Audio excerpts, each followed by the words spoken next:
Yana sovchimi, oyi? Ha endi qizi bor uyga sovchi keladi-da. Uylanmasam qutulmayman shekilli, a? Xuddi shunaqa. Harakatingni qil. Xullas, ayol makrini ishga sol.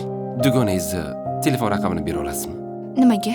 Biz ham o'zimiz xohlagan baxtga erishimiz kerak-ku, to'g'rimi? Seni boy oilaga turmushga chiqishingni xohlayapmiz.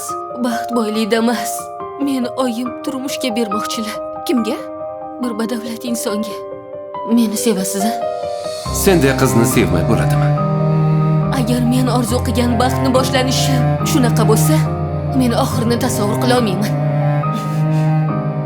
Menga bunaqa tagi past qudalarni ham, o'sha mardikor yigitni ham keragi yo'q. Hammasiga sen aybdorsan. Pulga o'ch qiz ekansan. Men sendan kutmagandim. Sen sevgimizni pulga almashding. Unaqa emas. Hammasi o'zingning qo'lingda edi. Sen pulga o'chlik qilding. Yo'q!